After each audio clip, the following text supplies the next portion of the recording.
At ngayon po ay nasa pangalawang bahagi na po tayo ng pag-aaral tungkol po sa kasaysayan tungkol sa pagbuhay ni Jesus kay Lazaro. At tayo po ay nasa bahagi na po ng aklat ng Juan. Ang kabanata po ay 11. Ang mga talata po ay 5 hanggang 16. Juan kabanatang 11, mga talatang 5 hanggang 16. So kung meron kayong hard copy ng Bible, ini-request ko kayo na i-stay nyo lang dyan sa bahaging iyan ng inyong mga Bible, yung inyong mga hawak na banal na kasulatan, sapagkat dyan po lang iikot yung ating pag-aaral sa umaga pong ito. So inayayahan ko po minsan pa na magsitayo po tayong lahat bilang pagbibigay galang sa banal at makapangyarihang salita ng Diyos. So ito po ang sinasabi ng salita ng Panginoon, verse 5, iniibig nga ni Jesus si Marta at ang kanyang kapatid na babae at si Lazaro nang mabalitaan nga niya na siya'y may sakit. Siya'y tumahang 2 araw ng panahong yaon sa dating kinaroroonan niya. Sa pagkatapos nito ay sinabi niya sa mga alagad, tayo nang muli sa Judea. Sinabi sa kanya ng mga alagad, Rabi, ngayon pinagsisikapang batuhin ka ng mga Hudyo at muli kang paroroon doon? Sumagot si Jesus, hindi baga ang araw ay may 12 oras? Kung ang isang tao'y lumalakad samantalang araw, ay hindi siya natitisod, sapagkat nakikita niya ang ilaw ng sanlibutan ito. Ngunit ang isang taong lumalakad samantalang gabi ay natitisod siya sapagkat walang ilaw sa kanya. Ang mga bagay na ito'y sinalita niya at pagkatapos nito'y sinabi niya sa kanila, si Lazaro na ating kaibigan ay natutulog. Ngunit ako'y paroroon upang gisingin ko siya sa pagkakatulog. Sinabi nga ng mga alagad sa kanya, Panginoon, kung siya'y natutulog, ay siya'y gagaling. Sinalita nga ni Jesus ang tungkol sa kanyang pagkamatay, datapwat sinapantahan nila na ang sinasalita ay ang karaniwang pagtulog. Nang magkagayon nga ay sinabi sa kanila ni Jesus ng malinaw, si Lazaro ay patay. At ikinagagalak ko dahil sa inyo rin na ako'y wala roon, upang kayo'y magsipaniwala, gayon may tayo na sa kanya. Si Tomas nga, na tinatawag na Didimo, ay nagsabi sa mga kapwa niya alagad, tayo'y magsiparoon din naman upang tayo'y mga matay na kasama niya. Purihin po ang Diyos sa pagkabasa ng kanyang mga salita. Mga kapatid, makakaupo na po kayong lahat. Noong nakaraang pong Biyernes, tama ba, Daniel, yung aking kapatid na naririto, si Daniel, ay nasiraan ng motor doon po sa lugar ng Bustos, sa may bypass. Kung kayo po ay pamilyar sa mga pyesa ng motor, nasira yung kanyang pan belt, na akala ko ang tawag nun, pump belt, sinearch ko, pan belt pala yun, alam nyo naman, pagka automatic yung motor, tapos nasira yung pan belt, hindi natatakbo yun, kahit anong gawin mong bomba, motor po niya, dahil po yun, siya tumawag, kailangan namin siyang i-rescue, at mantakin nyo, ang kailangan lang humila yung motor na gagamitin ko, pero kasama ko yung kanyang asawa, si Sheila, kasama ko rin si Sister Marie Chris, so isang buong pamilya kami rescue sa kanya, pinila namin yung motor niya, dala ko yung tricycle, dinala po namin sa isang gawaan doon sa Bustos. Doon po merong mabait kaming nakita na lalaki na binigyan siya ng free na pan belt at inoperan siya na ikakabit ito doon sa kanyang motor. At hindi pa po masyadong matanda yung bata na kausap po namin. Pero napansin namin ng kapatid ko na na maalam siya sa kanyang ginagawa. Ewan ko na obserbahan ni Daniel. Alam niya kung ano agad yung sira. Alam niya kung ano yung kailangang gawin. At sandali lang ho niyang ginawa. Wala pa yatang 30 minutes kung di ako nagkakamali. O humigit man, konti lang doon. At nakita namin na napatunayan niya na siya, bagamat bata, ay skilled. Alam niya yung kanyang ginagawa. Mahusay siyang mekaniko. no? At maliban doon sa paggawa ng motor ni Daniel, nakita rin po niya yung iba pang mga sira nung motor na kailangan pong gawin, na kailangan po niyang ibalik sa araw ng bukas sapagkat siya kailangan pang pumasok sa trabaho. At dahil nakita nung kapatid ko at nakita ko rin na alam ng tao, ng mekaniko yung kanyang ginagawa, mahusay siyang gumawa at napatunayan niya yon nung ginawa yung fan belt ng motor ng aking kapatid. Hindi na nagdalawang isip si Daniel, ang sabi niya, ibabalik ko sa iyo yung motor ko at gawin mo yung lahat ng nakita mong sira bukas. So mga kapatid, ganyan din po yung layo ng ating Panginoong Hesukristo sa bahaging ito ng kwento tungkol po sa buhay ni Lazaro na kanyang kaibigan. Kung maalala niyo po in verse 4, na pag-aralan po natin last week, ang main reason kung bakit po ginawa ng ating Panginoong Hesus yung himala pong ito, yung ultimate miracle na ito bago siya mapako sa krus. Ito daw po mga kapatid, kung maalala ninyo, ay upang maipahayag ang kalwalhatian ng Diyos at maluwalhati din ang anak ng Diyos na walang iba kundi ang ating Panginoong Hesukristo. Ngunit mga kapatid, gusto kong makita ninyo dito sa ating pag-aaral na hindi lang ho doon natatapos ang layunin ng ating Panginoong Hesukristo. Bakit niya ginawa yung ginawa niya sa pangyayari pong ito? Sa mga talata pong ating binasa kanina, particularly in verse 15, binanggit po niya na kaya din niya ito ginawa ay upang mas lalo pang maniwala sa kanya ang kanyang mga alagad. In other words, sa pagkakita po niya ng kanyang pagkakita po nila ng kanyang kakayanang bumuhay ng patay, nais po niyang mas mabuild yung tiwala ng kanyang mga alagad sa kanya. In other words, mas gusto niyang lumalim sila sa pananampalataya sa kanya, gaya nung nangyari po doon sa kwento ko kaninang pangyayari sa motor ng aking kapatid. Nung nakita niyang skilled, nakita niyang may kakayanan talaga, yung batang mekanikong ito ay hindi na siya nagdalawang isip na magtiwala sa kanya. Gayon din sa ating Panginoong Hesukristo. Nung gusto ng ating Panginoong Hesukristo na ipakita yung kanyang kakayanan, ipakita yung kanyang kakayanang bumuhay ng patay, upang nang sa gayon magkaroon tayo ng mas tumatatag, mas lumalalim na pananampalataya at pagtitiwala sa Kanya. Kaya naman po, ang main idea ng sermon po na gusto ko pong ibahagi sa inyo ngayong umaga ay ang pagbuhay ni Jesus kay Lazaro ay naghihikayat sa atin upang lalong magtiwala sa Kanya. Uulitin ko po, ang pagbuhay ni Jesus kay Lazaro ay naghihikayat po sa atin upang lalong magtiwala sa Kanya. At ganyan po yung makikita natin dito sa pangalawang bahagi ng ating pag-aaral sa kwento o kasaysayan ng pagbuhay muli ni Jesus kay Lazaro, na hinati ko lamang po sa tatlong bahagi. Ito po yung tatlong punto natin na kung gusto nyo kung masundan ay pwede nyo pong isulat o pwede nyo pong tandaan. Yung unang bahagi po ng ating pangangaral ay pinamagatan ko pong ang pagpapaliban ni Jesus. Ang pagpapaliban ni Jesus in verses 5 hanggang 6. And then yung pangalawa ay ang pagyayaya ni Jesus in verses 7 hanggang 10. At ang pahayag ni Jesus in verses 11 to 16. Ulitin ko po, ang pagpapaliban ni Jesus, verses 5 to 6. Ang pagyayaya ni Jesus in verses 7 to 10. At ang pahayag ni Jesus in verses 11 to 16. So isa-isahin po natin pag-aralan mga kapatid. Una po ay ang pagpapaliban ni Jesus. Nakuha po natin yung punto nating iyan in verses 5 hanggang 6. So sa mga talata pong ito, mababasa po natin ang naging tugon ng ating Panginoong Hesukristo matapos pong makarating sa kanya ang balita na mayroon pong malubhang sakit ang matalik po niyang kaibigan na si Lazaro in verse 3. Naalala niyo po, sa verse 3, diyan po dumating yung isang masamang balita na may malubhang karamdaman ng kanyang kaibigan. So nagsimula po si Apostol Juan sa pagpapahayag ng pag-ibig ni Jesus sa magkakapatid.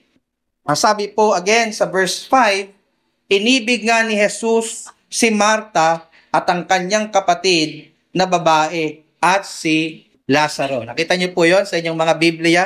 So kapansin-pansin po sa talatang ito na hindi po binanggit yung pangalan ni Maria. At una pong binanggit yung pangalan ni Marta sa magkakapatid.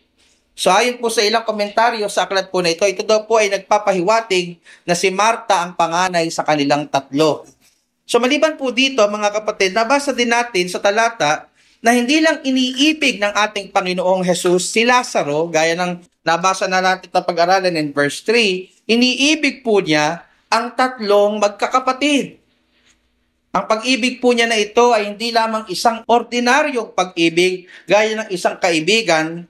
Ito po ay malawak, malalim, matindi, eternal, at hindi nagbabago at nakapagliligtas na pag-ibig. Masasabi po nating espesyal ang pag-ibig ng ating Panginoong Jesucristo sa tatlong ito, gaya po ng pag-ibig niya sa lahat ng sumasampalataya sa Kanya. Now, bakit po kaya sa ganito sinimulan ni Santiago ang pagpapakilala sa tatlong magkakapatid na ito sa talatang ito? Ang sabi po sa verse 6, kung susundan niyo po ko, nang mabalitaan nga niya na siya'y may sakit, siya'y tumahang 2 araw ng panahong yaon sa dating kinaroroonan niya. So, imbis po na kumaripas ng takbo at magmadali ang ating Panginoong Jesucristo patungo sa kanyang kaibigang si Lazaro upang isalba ang buhay nito. Maalala nyo, nagkahihingalo na si Lazaro, mga kapatid. Ang ginawa pa po ng ating Panginoong Jesucristo ay nagpaliban pa siya ng 2 araw. Hindi agad siya pumunta. Nag-stay pa siya for 2 days. Hindi siya nagmadali, hindi siya nataranta, bagkus nanatili siya sa Bethany sa ibayo ng Jordan kung saan siya naroroon nung panahon pong ito ayon sa chapter 10 verse 40. Now, mga kapatid, may mga taong isinisisi ang pagkamatay po ni Lazaro sa ating Panginoong Hesukristo sapagkat kung nagmadali lamang daw po siya, ay inabutan po niya sanang buhay pa yung kanyang kaibigan. Pero kung pag-aaralan po natin, mga kapatid, ng malalim, hindi po ganoon ang case, mga kapatid. Sapagkat ang layo po ng Betanya na kinaroroonan ng ating Panginoong Hesukristo at ng Betanya na tinitirhan ng magkakapatid ay meron pong 150 kilometro ayon po sa aking pag-aaral. Kung hindi nyo po alam yung layo ng 150 kilometro, yan po ay mula dito hanggang Lucena. Nakarating na po ba kayo sa Lucena? And take note mga kapatid, wala pa pong bus nung panahon po ngayon, wala pa pong kotse, wala pang motor. So kailangan nila either yun ay lakarin, no? Or ito po ay kanilang kailangan po silang sumakay sa isang kamelyo at kung yun po ay babayahihin nila, aabutin po mga kapatid ng 4 na araw bago sila makarating sa village na kinaroroonan ng magkakapatid na si Lazaro. So kung titingnan po natin yung context nito in verse 11, 2 araw po matapos po malaman ng ating Panginoong Jesus na nasa malubhang kalalagayan si Lazaro at mamamatay na siya. So, sa makatuwid, kahit po umalis agad yung ating Panginoong Jesucristo nung nalaman po niyang yung masamang balita, hindi pa rin po niyang aabutang buhay si Lazaro. Nakukuha niyo po kasi 4 na araw yung biyahe. 2 araw pa lang matapos niyang ma-receive yung masamang balita, namatay na si Lazaro. So hindi pa rin niya aabutan kahit umalis siya agad nung narinig niya yung masamang balita. So hindi po natin maaaring sisihin ng ating Panginoon Jesucristo kung bakit namatay si Lazaro. So ang tanong po ngayon mga kapatid, bakit pa niya kailangang maghintay ng 2 araw bago siya umalis patungo kay Lazaro? Napag-iisipan niyo po ba yon? Bakit kailangan pang maghintay? Mamamatay din naman pala. No? O patay na rin pala niyang aabutan kung umalis man siya agad. Bakit? Why stay for 2 days or procrastinate for 2 days? So ito po ay hindi dahil sa hindi niya mahal at pinahalagahan si Lazaro at yung magkakapatid. Una na po niya sinabi yan in verse 3 and in verse 5 na mahalaga sa kanya yung magkakapatid na ito. Mahal po niya ang magkakapatid na ito. Pero kung babag-aaralan po natin mga kapatid, i-delay po niya yung kanyang pagpunta sa kanila sapagkat mahal niya ang magkakapatid na ito. Ulitin ko mga kapatid, gusto ko mag-register sa inyo. Dinelay ng ating Panginoong Hesukristo yung kanyang pagpunta ng 2 days sapagkat mahal niya yung magkakapatid na ito. Teka po, pastor, parang ang gulo yata. Hindi ko mag-get. Naghintay muna siya ng 2 araw bago niya puntahan yung naghihingalo niyang kaibigan. Pagmamahal po ba tawag doon? Hindi po ba, kapag mahalaga sa iyo yung isang tao, kahit gaano ka kabisi at gaano karami ang dahilan para hindi ka makapunta, ay gagawa at gagawa ka ng paraan. Sabi nga, kapag ka gusto, may paraan. Pag ayaw, napakaraming dahilan. Paano mo nasabi, pastor, na dahil sa pag-ibig, kaya naghintay pa ng 2 araw ang ating Panginoong Hesukristo? Well, sapagkat yun po ang sinabi ng talata, mga kapatid. Naghintay siya ng 2 araw sapagkat mahal niya ang magkakapatid. Ang sabi sa verses 5-6. At gayon din po sa ating buhay bilang mga mananampalataya. Hindi po porket hindi sinasagot agad ng ating Panginoon ang panalangin natin, at hindi po porket pinaghihintay niya tayo, hindi niya tayo mahal. Ulitin ko yon, mga kapatid. Gusto kong mag-register yun sa inyo. Hindi porket hindi niya sinasagot agad yung ating panalangin. Hindi porket pinaghihintay niya tayo, ang ibig sabihin nun, hindi niya na tayo mahal. Hindi niya tayo mahal. Minsan po, ang hindi po niya pagtugon sa ating mga panalangin ay tanda ng kanyang pag-ibig sa atin. Sapagkat siya po ay meron pang mas mabuting plano at mas dakilang plano kaysa sa ating naiisip para sa ating mga sarili. Ang tanong ko po sa iyo, mga kapatid, sa mga panahong tila delay, tila ang tagal ng tugon ng ating Panginoon sa ating mga prayers, nagtitiwala ka pa rin ba sa Kanya? That's the big question. Naniniwala ka ba na kaya hindi niya sinasagot agad ang iyong panalangin ay sapagkat may higit siyang mabuting plano sa iyo at para ito din sa kanyang kaluwalhatian? No? Naniniwala po ba tayo doon? Nagtitiwala po ba tayo doon? Now, going back to the narrative, ano po ba ang mas mabuting plano ng ating tagapagligtas kung bakit pinagpaliban pa niya ng 2 araw bago siya pumunta kay Lazaro? After all, kahit naman po pala umalis siya agad, hindi naman pala niya talaga aabotang buhay yung kanyang kaibigan. So, bakit kailangan pang maghintay ng ganong katagal? So, ito po ay sapagkat noong araw po, meron pong pamahiin. Uso na po pala noong araw yung mga pamahiin. Yung mga Hudyo po ay may mga pamahiin din kapag kami namamatay. Ayon sa kanila, kapag daw po namatay ang isang tao, 3 araw pa daw pong gagala-gala yung kanyang kaluluwa sa paligid ng kanyang bangkay at sinusubukan pa po niyang bumalik dito. No?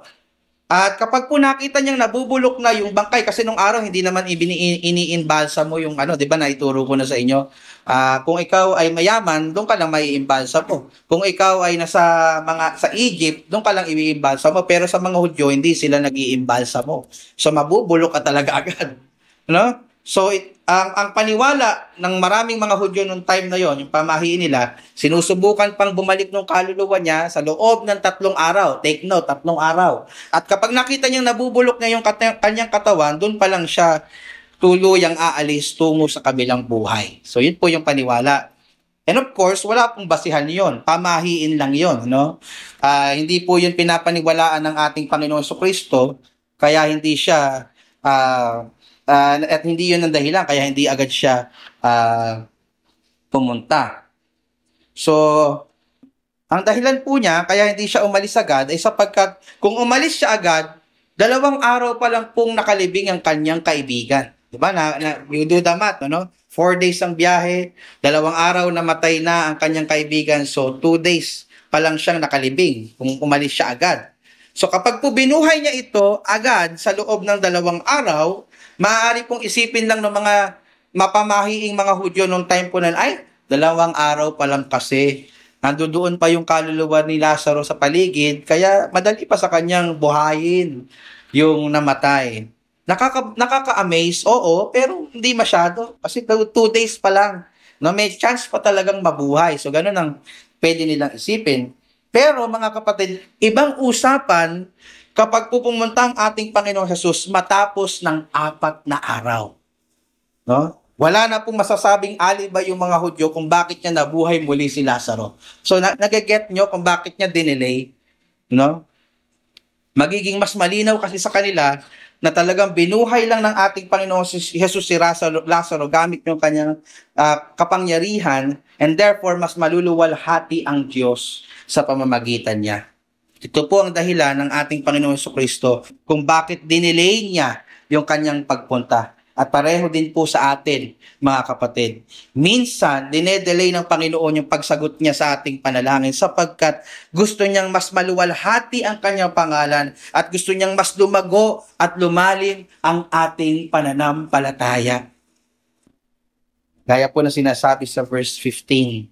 So mga kapatid, hindi sayang ang oras kapag dinedelay ng Diyos yung tugon sa ating panalangin. Palagi ito, tatandaan nyo mga kapatid, palagi itong mayroong magandang layunin. Sabi nga po ni Matthew Henry, and I quote, God hath gracious intentions even in seeming delays. End of quote. So ang tanong ko sa iyo ulit, kapatid, nagtitiwala ka ba din ba sa Panginoon kahit minsan dinedelay po niya yung tugon sa iyong mga panalangin? At alam niyo mga kapatid, diyan po nasusubok ang ating pananampalataya. Mas nasusubok po ang ating faith. Hindi sa mga panahong mabilis yung tugon sa prayers natin. Mas nasusubok po yung ating faith sa Panginoon kapag may mga times na dinedelay niya yung pagtugon sa faith sa prayer natin. Doon nakikita na sa kabila ng delay, nagtitiwala pa rin ba tayo sa Panginoon na alam niya yung kanyang ginagawa at palaging perfect yung kanyang timing. So pangalawang bahagi po ng tagpong ito ay ang pagyayaya ni Jesus. So matapos po ng kanyang pagpapaliban ng 2 araw in verses 5 to 6, mababasa naman po natin in verses 7 to 10, na niyaya na po ng ating Panginoon Jesucristo ang kanyang mga alagad patungong Judea kung saan naroroon yung bangkay ni Lazaro noong panahon pong ito. Ang sabi po sa verse 7, tandaan niyo po ako doon sa verse 7, sa pagkatapos nito ay sinabi niya sa mga alagad, tayo nang muli sa Judea. Nakita niyo po yon mga kapatid? Pero mga kapatid, ito yung twist. Nung nagyaya ang ating Panginoon Jesus pabalik sa Judea, naalala po ng mga alagad yung matinding galit ng mga Hudyo sa ating Panginoong Jesucristo. Maalala niyo po, yung pinag-aralan natin sa previous chapter, in chapter 10, verses 30 to 31, na matapos pong sabihin ng ating Panginoong Jesus, ako at ang Ama ay iisa, ay ang naging tugon ng mga Hudyo po ay gusto nilang patayin ang ating Panginoon Jesucristo sa pag-aakalang siya po ay lumalapastangan sa Diyos. So nag-alala po ang mga alagad at nag-alinlangang bumalik doon at baka sila kasama ng kanilang guro ay mamatay din. Ang sabi po sa verse 8, sinabi sa kanya ng mga alagad, Rabbi, ngayon pinagsisikapang batuhin ka ng mga Hudyo at muli kang paroroon doon? Napipil niyo po ba yung mga alagad? Ano? Abi, gusto mo bang mamatay? Panginoong Jesus, idadamay mo pa kami. Di ba? Ngunit sinagot po sila ng ating Panginoong Jesucristo sa pamamagitan po ng isang kawikaan o proverb. Ang sabi po sa kanila ng ating Panginoong Jesus in verses 9 to 10, hindi baga ang araw ay may 12 oras? So by the way, baka nagtataka kayo, anong 12 oras? Di ba 24 hours a day? So maalala nyo, ang nagsasalita dito ay Hudyo. So para sa mga Hudyo, ang araw ay nagsisimula sa 6 a.m. to 6 p.m. So 12 oras. Yun yung araw sa kanila. So segue lang, konting cultural context para po maintindihan natin. Baka isipin nyo, nagkakamali ang Panginoong Jesus. Ano? Ang sabi, hindi baga ang araw ay may 12 oras, 6 a.m. to 6 p.m. Kung ang isang tao'y lumalakad samantalang araw, ay hindi siya natitisod sapagkat nakikita niya ang ilaw ng sanlibutan ito. Verse 10, ngunit ang isang taong lumalakad samantalang gabi, ay natitisod siya sapagkat walang ilaw sa kanya. Now, mga kapatid, anong ibig sabihin dito ng ating Panginoong Hesus? Dito sa kawikaan na ito, dito sa proverb na ito na sikat nung panahon po nila. Kung atin pong babalikan yung context ng talatang ito, particularly in chapter 9, verse 4, makikita po natin yung clue o hint kung ano pong ibig sabihin dito ng ating Panginoong Hesus. Ang sabi po doon, balik tayo ng konti, chapter 9, verse 4, kinakailangan natin, ang Panginoong Hesus ang nagsasalita dito, kinakailangan natin gawin ang mga gawa na iyong nagsubo sa akin samantalang araw, dumarating ang gabi na walang taong makagagawa. Yan po. So dito po maihinuhan natin na yung araw na binabanggit ng Panginoong Hesus ay pumapatungkol po sa panahong maaari pa siyang gumawa o kumilos o magministeryo sa mga tao. While yung gabi naman po ay pumapatungkol sa mga panahon na hindi na niya pwedeng gawin niyon. Sa makatuwid, yung gabi ay pumapatungkol sa araw ng kanyang kamatayan sa krus ng Kalbaryo, kung saan siya po ay hindi na po makakagawa ng kahit ano maliban sa pagbayaran ng ating mga kasalanan doon sa krus para sa ating kaligtasan ng mga sasampalataya sa Kanya. So, having that in mind, sinasabi ng ating Panginoon Jesucristo in chapter 11, verses 9 to 10, balik tayo sa ating text, na hanggat araw pa o hanggat kalooban pa ng aking Ama na ako ay kumilos at gumawa alang-alang sa kapakanan ng tao, ay walang makapipigil noon. In other words, nakafix na yung araw na iyon sa timetable ng Ama sa langit. Kahit anong pagtatangka ng mga kaaway niyang Hudyo na siya ay patayin o siya ay paslangin, hindi nila mapapaikli yung araw na itinalaga ng Panginoon. Sabi nga, hanggat hindi kalooban ng Ama na mamatay tayo, immortal tayo. Naniniwala po ba kayo doon? Hanggat hindi kalooban ng Ama, kahit anong banta sa buhay natin, kahit tamaan ka ng cancer, kung hindi pa kalooban ng Ama na ikaw ay mamatay, immortal ka. Hindi ka mamamatay. Sapagkat nakasalalay sa Diyos ang ating buhay. So kayo din sa ating Panginoon Jesucristo. In the same manner po mga kapatid, na hindi naman po maaaring pahabain ang araw ng Panginoon sa pamamagitan ng pag-iwas ng mga alagad sa panganib. Kung oras na po talaga na itinakda ng Diyos Ama na ang ating Panginoong Jesucristo ay mamatay sa krus, wala pong makapipigil noon kahit ang kanyang mga alagad. So yan po yung ibig sabihin ng ating Panginoong Hesus. Sasagot po niya sa mga alagad in verses 9 to 10. Ganyan po makapangyarihan ng Diyos natin, mga kapatid. Kahit ano po ang sabihin ng doktor o sino mang tao na mamamatay na tayo o may taning na po yung ating buhay, kung hindi pa kalooban ng Diyos, ulitin ko, immortal tayo. Diyos lang po ang may hawak ng ating kapalaran. Na ano po ang implikasyon nito sa ating mga buhay, mga kapatid? Yamang alam po natin na ang Diyos po ultimately ang may hawak sa ating buhay. Huwag po tayong maduwag. Huwag po tayong matakot na maglingkod sa Kanya. Kahit ano pa po ang galit o pagbabanta sa ating mga buhay ng mga tao sa paligid natin, wala silang magagawa sapagkat hawak tayo ng Diyos. Kung hindi loloobin ng Diyos na tayo mamatay na, hindi tayo mamamatay. So, sa Kanya po nakasalalay ang ating buhay, hindi po sa tao. Therefore, mga kapatid, magpatuloy lang po tayong gawin ang tama at gawin ang nakalulugod sa ating Diyos gaya ng ginagawa dito ng ating Panginoon Jesucristo kahit na may banta o kahit na mayroong banta ng pananakit at pagpatay sa ating buhay.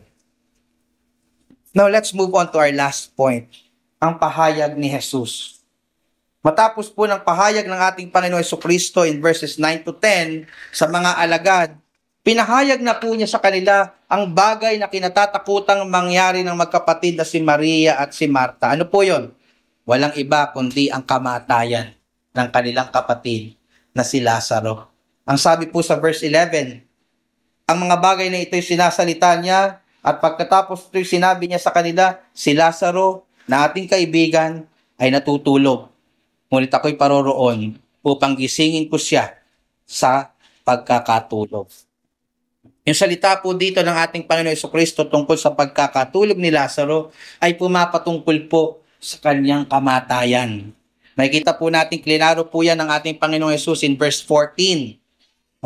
Ito po ay tinatawag na euphemism o yung tawag po ng mga Hudyo sa mga namamatay. Sila po ay natutulog dahil naniniwala sila na ang mga mananampalatayang namamatay isang araw ay bubuhayin ding muli.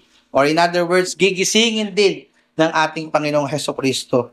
So kapansin-pansin din po na di gaya na nangyari sa verse 3. Ano po ba yung nangyari sa verse 3? May nagbalita sa ating Panginoong Jesus, hindi po ba? Na may sakit si Lazaro. Dito po sa verse 11, wala pong nagbalita sa ating Panginoong Jesus. Nakita niyo po ba yun? Tungkol po sa mapait na sinapit ng kanyang kaibigan, yung kanyang kamatayan. Alam niyo po ba kung bakit? Paano niya nalaman? Because He is omniscient. In other words, nakakaalam siya ng lahat ng mga bagay. Walang hindi alam ang ating Panginoong Jesucristo. Alam niyo po kung bakit? Kasi siya ay Diyos. Di po ba yan yung dinidiinan natin as early as chapter 1? In the beginning was the Word, and the Word was with God, and the Word was God. And the Word became flesh and dwelt among us. Sabi sa verse 14. Sino yon? Ang ating Panginoong Jesucristo. Alam po niya ang nangyari kay Lazaro, kahit wala nagsasabi sa kanya kasi alam niya lahat ng bagay, sapagkat siya ay Diyos. Bagay, mga kapatid, na pwedeng pagmulan ng kagalakan natin at pag-alala. Bakit, Pastor? Kagalakan, dahil anuman po ang pinagdadaanan mo ngayon sa buhay, kahit hindi yan alam o naiintindihan ng mga tao sa paligid mo, di ba minsan napufrustrate tayo? Ang bigat-bigat ng ating pinagdadaanan, parang walang nakakaintindi sa atin. No? Parang hindi nila mag-get kung saan ano pinagdadaanan ko. Parang napaka-insensitive ng asawa ko o ng sino mang mga tao nakapaligid sa atin. Pero mga kapatid, lagi niyong tatandaan na kahit hindi ka maintindihan ng lahat ng tao sa paligid mo, mayroong isang Diyos na nakakaalam ng iyong tunay na kalagayan. No? Wag mo hanapin yung care o yung pag-intindi sa ibang tao, madidismaya ka lang. Hanapin mo yun sa Panginoong Jesus. Kasi alam niya ang lahat. Huwag mong hanapin, huwag ka nang humanap ng mga hugot sa Facebook. Na minsan, ganyan tayo, no? Pagka may gusto tayong patamaan, hahanap at search pa tayo no, sa Facebook na ma-share natin. Ano? Ang mga tao talaga walang pakiramdam.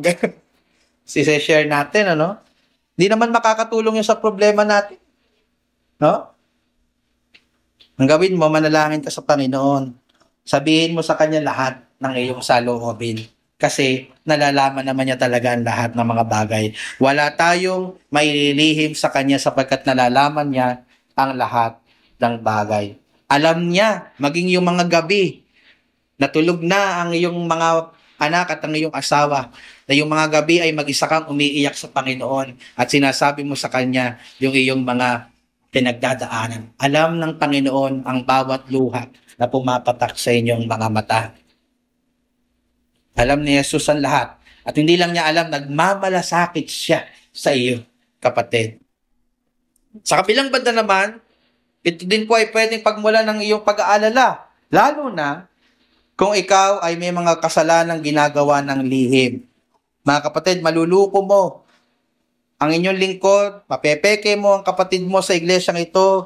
Pwede kang magpanggap na okay ang lahat sa iyo, pero huwag kang masyadong matuwa na naluluko mo at na pepeke mo ang lahat dahil kahit gaano kagaling kang umarte at magpretend, alalahanin mo na mayroong Diyos sa langit na hindi mo maaaring maloko kailanman.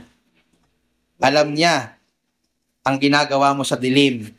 Nalalaman niya ang bawat nakaw na sandali. Nalalaman niya ang bawat kasalanang ginagawa mo. Nalalaman niya maging ang mga malalaswang website na binubuksan mo sa iyong internet browser. Kapatid, wala tayong maililihim sa Diyos. At walang lihim na kasalanang hindi mabubunyag isang araw. Tatandaan po natin yan. Now, going back to the narrative, hindi po naunawaan ng mga alagad ang ibig sabihin ng ating Panginoong Jesus. Kaya ang sabi po niya in verse 12, sinabi nga ng mga alagad sa Kanya, Panginoon, kung siya'y natutulog, siya'y gagaling. Now, maliban po sa maling akala ng mga alagad, maaring ito din po ay paraan nila para sabihin sa Panginoong Hesus na, Lord, okay naman po pala si Lazaro eh. Natutulog naman po pala siya, recovering na po siya. Baka naman po pwedeng hayaan na ho natin siya ron. At wag na ho tayo pumunta doon, mamamatay tayo eh. Kuha niyo po ba yung saan ang gagaling yung mga alagad? Kaya naman po sinabi sa kanya, sinabi ng Panginoong Hesus ng rekta na sa kanila para hindi na sila makapagpalusot. Beginning in verse 13, sinalita nga ni Hesus ang tungkol sa kaniyang pagkamatay. Datapwat sinapantahan nila na ang sinasalita ay ang karaniwang pagtulog. Verse 14, nang magkagayon nga ay sinabi sa kanila ni Hesus ng malinaw, si Lazaro ay patay. Ewan ko pala kung hindi nyo na mag-get pa yan. Si Lazaro ay patay. Verse 15, at ikinagagalak ko dahil sa inyo rin na ako'y wala roon upang kayo'y magsipaniwala, gayon may tayo na sa kaniya. Now, get na po natin ang ibig sabihin ng ating Panginoong Hesus na deads na si Lazaro sa salitang kanto. No? Tegi na siya, patay na. Ngunit ano po yung ibig sabihin niya in verse 15? No? Ayan na naman yung isang bagay na mahirap unawain sa simula. Ang sabi niya, nagagalak siya na wala pa siya roon nung nangyari iyon upang sila ay magsipaniwala sa kanya. Nakita niyo ba yon sa verse 15? Ang ibig sabihin niya dito, mga kapatid, ay nagagalak siya na wala siya doon nung nangyari yung pagkamatay ni Lazaro sapagkat 4 na araw matapos po ng tagpong ito, makikita nilang lahat na bubuhayin niyang muli si Lazaro. At sila'y sasampalataya at lalo magtitiwala sa ating Panginoong Hesukristo. Ang kanyang pagbuhay muli kay Lazaro ay mas lalong titiwala ang kanyang mga alagad, lalong maniniwala ang kanyang mga alagad, lalong lalalim sa pananampalataya ang kanyang mga alagad. Diyan po galing yung main idea ng sermon po natin. Ulitin ko mga kapatid, ang pagbuhay ni Jesus kay Lazaro ay naghihikayat sa atin upang lalo tayo magtiwala sa Panginoon. Kumbaga mga kapatid, hindi lang ito na isulat para magkaroon tayo ng marami pang impormasyon tungkol sa kalwalhatian ng ating Panginoon Jesucristo. Gaya ng sinabi niya in verse 4, in connection to that, nais din po ng Diyos na yung ating pagkakakilala at pagkakaalam kung gaano kadakila ang ating Panginoong Hesus ay magdala sa atin sa mas lumalalim at mas tumatatag na pananampalataya. Yan po ang goal ng ating Panginoong Jesucristo. Bakit niya ginawa ang himalang ito bago siya mamatay sa krus ng Kalbaryo? At umaasa po ako at nananalangin, mga kapatid, na habang natututunan ho ninyo yung bahaging ito ng banal na kasulatan ay mas lalo pa kayong lumalalim, mas lalo pa kayong tumatatag sa inyong pananampalataya sa ating Panginoong Jesucristo. Mas lalo ka talaga ngayong nakukumbinsi na siya nga ang Mesyas na ating tagapagligtas na dapat po nating sampalatayanan. Mas lalo ka ngayon tumatatag sa pananampalataya na kahit gaano man kabigat ang iyong dinadaanan na pagsubok ngayon, alam mo na mayroon kang kasamang kayang bumuhay ng patay. Therefore, walang imposible sa Kanya. Kahit napaka-hopeless mo at ng mga tao sa paligid mo, hanggat kasama mo ang Diyos, palaging may hope. Palaging may pag-asa. Mas lalo kang lumalalim sa iyong pagpupuri kay Kristo na hindi na lang nakabase sa banda. Hindi na lang nakabase sa ganda ng boses ng umaawit ang iyong pagsamba. Na minsan kasi may ganun nahihirapang sumamba, kasi wala doon banda, kasi doon hindi mahusay yung manganganta, yung pastor, parang ewan ko yung boses, ano? Kung lumalalim ka sa pagsamba sa Panginoon, hindi na issue sa'yo kung may instrumento o wala. Kasi ang sinasamba mo ay ang Diyos.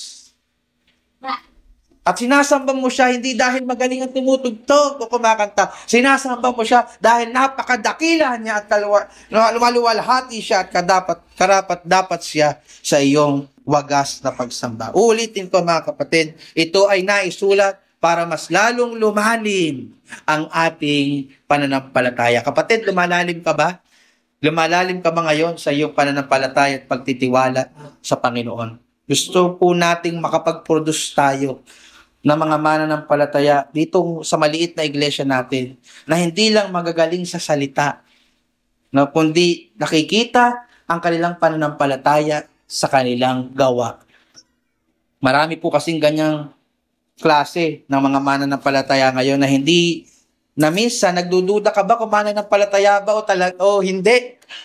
Napakagaling magsalita, napakabulaklak ang kanilang mga labi, nakaka-touch kapag kinausap ka niya at nagpaparamdam ng pag-ibig at pagmamalasakit sa kapatiran, pero hindi mo naman talaga maramdaman. Ang malungkot, kabaliktaran ng kanilang ginagawa ang kanilang sinasalita. Gaya ng lalaki mababasa natin sa huling talata, verse 16, matapos mong magyaya ang ating Panginoon Kristo pabalik sa Judea, meron pong taong nagngangalang Tomas in verse 16. Ang sabi, si Tomas nga na tinatawag na Didimo ay nagsabi sa mga kapwa niya alagad, tayo'y magsiparoon din naman upang tayo'y mga matay na kasama niya. Ang galing, no? Wow! Talaga ba, Tomas? Si Tomas po ay isa sa mga apostol. Naalala niyo po ba? At nung nabuhay muli ang ating Panginoong Jesucristo, siya yung pauna-unahang nagduda. Kaya nga po ipinasuot yung kanyang daliri sa butas na kamay ng ating Panginoong Hesus at pinasuot ang kanyang kamay sa tagiliran ng ating Panginoong Hesus. Yung pangalang Tomas dito ay kanyang pangalan sa Hebreo, na ang kanyang pangalan naman sa Griego ay Didimo, kaya tinatawag din siyang Didimo, na ang ibig sabihin nun ay kambal. Now, wala pong binanggit sa talata kung may kakambal siya o wala, pero I think it doesn't matter. Wala yung bearing dito. Ang mahalaga po ay sinabi niya sa verse 16, tayo'y magsiparoon din naman upang tayo'y mga matay na kasama niya. Sa unang tanaw, tila kahanga-hanga ang kaniyang katapatan at dedikasyon sa ating Panginoong Hesus.